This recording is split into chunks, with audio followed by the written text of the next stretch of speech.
الا اللہ وان محمد رسول اللہ۔ نبی علیہ الصلوۃ والسلام نے فرمایا کہ اسلام کی بنیاد 5 چیزوں پر رکھی گئی ہے، ان میں سے پہلی چیز ہے لا الہ الا اللہ محمد الرسول اللہ، اور دوسری چیز نماز پڑھنا،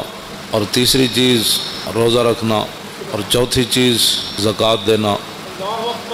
اور 5ویں چیز حج کرنا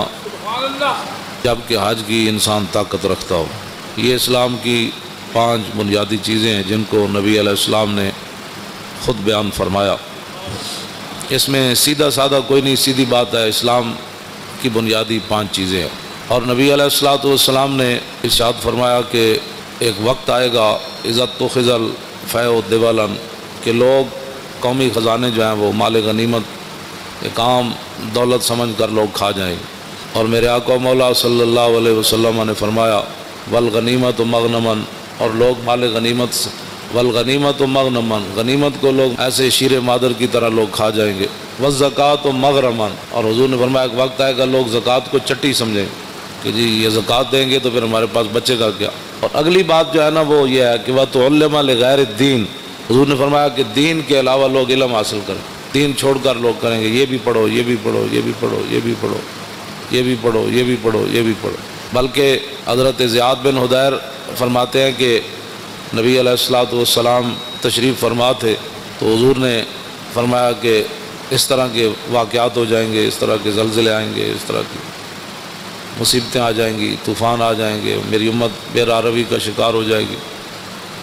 اور اس وقت علم جو ہے وہ چلا جائے گا۔ حضرت زیاد بن حدیر کہتے ہیں کہ میں نے عرض کی کہ علم کیسے چلا جائے گا،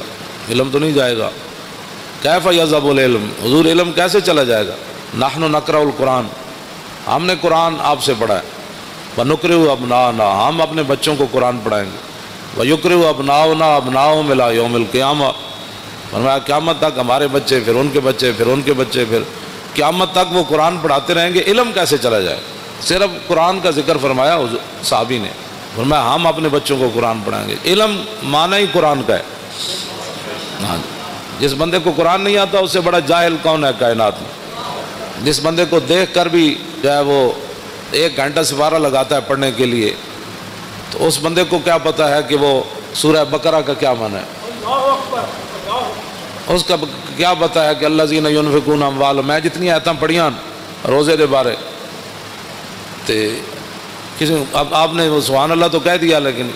اس کا کسی کو بھی نہیں پتہ روزے کا لغوی معنی کیا ہے، اصطلاحی معنی کیا ہے۔ مجھ سے ایک بوڑھی عورت نے پوچھا مسئلہ، اس نے کہا کہ عورتوں کے جو خاص ایام ہیں اس میں روزے کی قضا ہوتی ہے، اس کی عمر 60 سال کے قریب ہو، تو میں نے کہا ہوتی ہے، اس نے کہا مجھے تو آج تک کسی نے بتایا ہی نہیں، میرے تو 60 سال کے اندر میرے اتنے بچے ہوئے، میری شادی ہوئی تو 14 سال 15 سال کے بعد تو میں بالغ ہوئی، تو اس کے بعد یہ جتنے بھی کم از کم جو ہے 46 سال بنتے ہیں، 46 سال کے اندر میں نے تو ایک بار بھی رمضان کے روزوں کی قضا نہیں کی۔ تو میں نے کہا اس مائی کو کہا کہ مائی یہ نمازوں کی عورتوں کے خاص ایام جب آ جائیں ان کے تو نمازوں کی قضا تو نہیں ہے، اللہ رسول نے ان کو معاف کر دیا جتنے ان کے ایام ہیں کہ مہینے میں 10 دن، آخری حد 10 دن ہے، 8 دن اس کے مخصوص ایام ہوں، 5 دن ہوں، کم از کم 3 ہیں، زیادہ سے زیادہ 10 ہیں جو شریعت نے رکھے، لیکن اس کے اندر وہ جتنی نمازیں اس کی 10 50 نمازیں اس دیا رہ گئی ہیں 10 دن، تو پھر تو ساری زندگی قضاوت ہی لگی رہے گی، اس لیے اللہ رسول نے یہ بوجھ عورتوں سے ہٹا دیا۔ میں نے کہا روزے آتے ہیں صرف سال میں 1 بار، اور وہ زیادہ سے زیادہ 10 قضا ہوں گے، کم از کم 3 ہوں گے، ان کی قضا تو شریعت میں ہے۔ انہوں نے کہا میں نے تو نہیں کیے، تو میں نے کہا آپ نے نہیں کیے تو یہ تو آپ کا اپنا قصور ہے، آپ کریں۔ میں نے کہا اب کیسے کروں، 46 سال کے روزوں کی قضا کیسے کروں گی؟ یہ صورت حال ہے مسلمان، یہ پاکستان کی بات ہے۔ ظاہر ہے ہر بندہ تو مفتی ہے، تو جب شریعت کا مسئلہ بتایا ہی کسی نے نہیں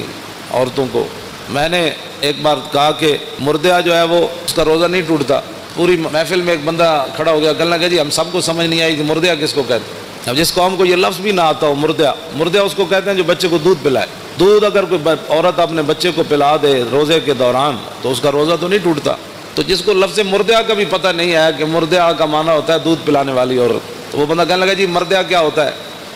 تو یہ میں 1 2 مثالیں ویسی، میں تو اپنا جو پڑھا ہے وہ بیان تو میں ہر جگہ کر